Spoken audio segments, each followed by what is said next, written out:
Uh, Angela Rye joining us now. And Angela, I'm happy this was the second time that I saw this because the first time on SportsCenter last night, I was definitely getting misty eyed. And just kudos to you for doing this interview in the first place. We all know what it's like to miss someone we love, but it's a whole nother level when you fear for their life, their safety, if you'll ever see them again. And then the whole issue of, like you said, being a political pawn and wrongfully detained. Here's where I want to start with, because you asked so many good questions. But specifically, what more can the U.S. government do to get her back? Well, a couple of things, Molly, and thank you so much for your feedback on the interview. The first thing is there just needs to be a conversation.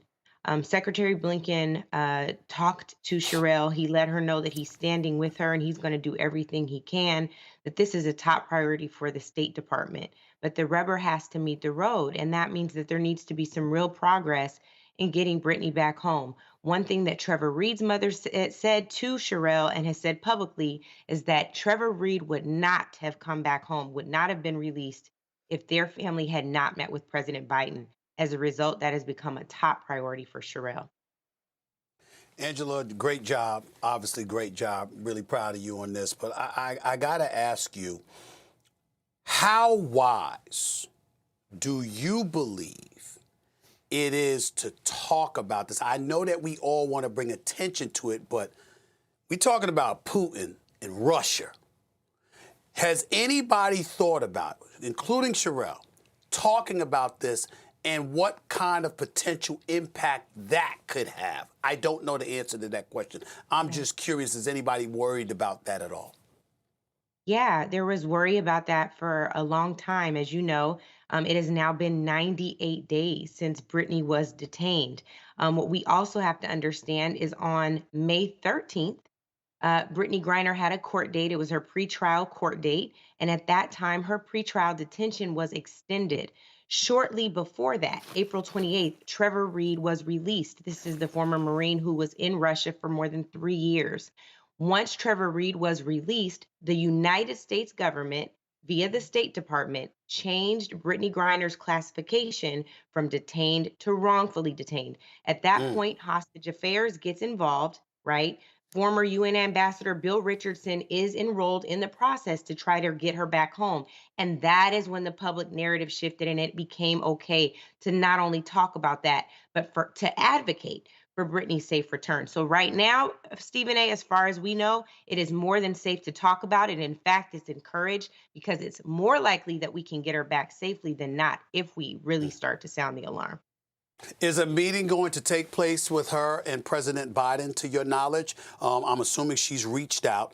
Is that going to happen? She has reached out. And Stephen A., the word on the street is if you make the call, President Biden might talk to her. So I'm going to encourage you Then I'll and make the call. I'll everybody. make the call today.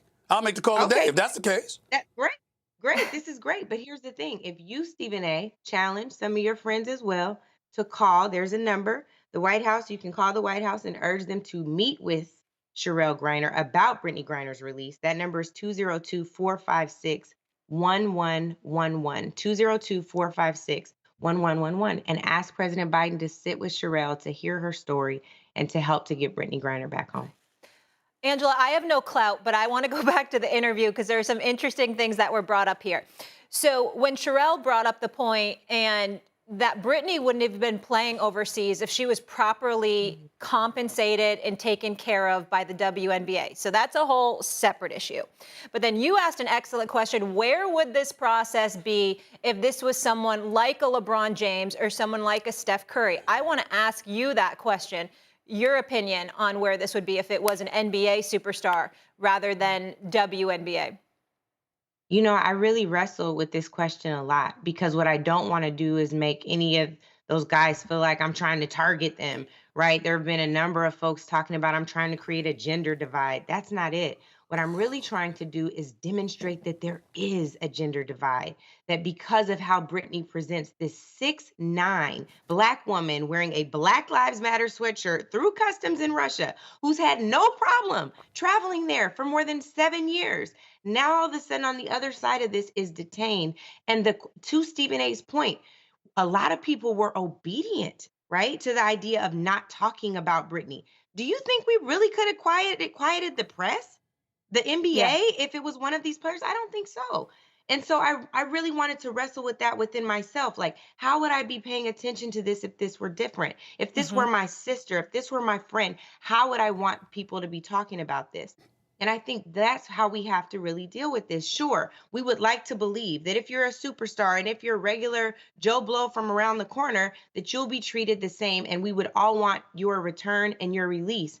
But I don't believe that's the case. And I think this is a really great point for us to double down, not just on salary disparity, but on treatment of these stars. When you look at Brittney Griner's stats, this is a 7-time NBA All-Star, WNBA, Hmm. WNBA champion, Olympic gold medalist Yeah. twice. Like, come on.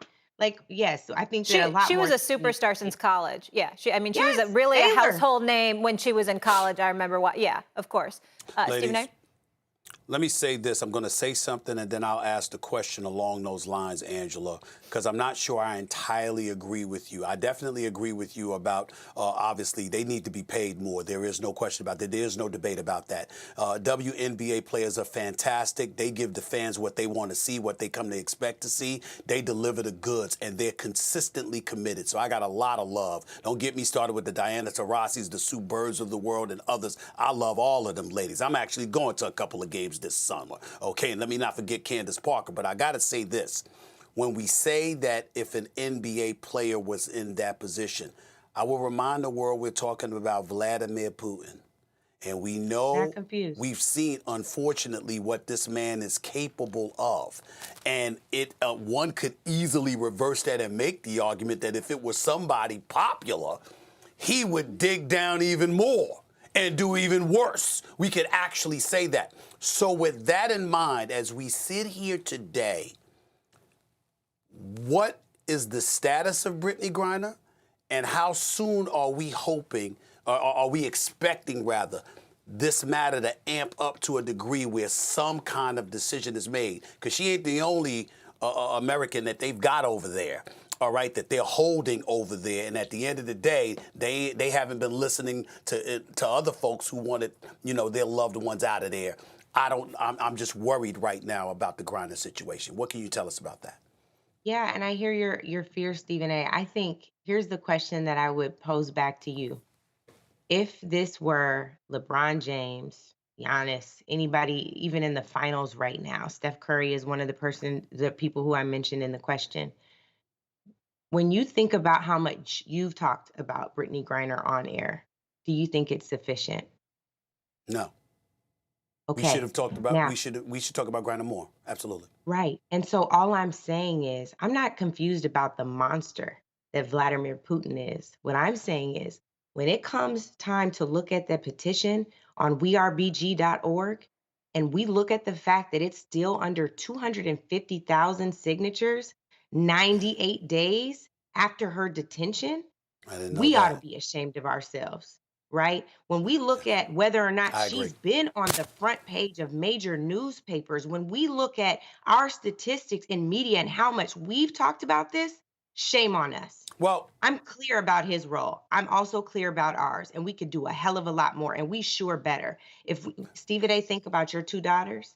Think about your family members. Think about what you would want people to do if this was your loved one.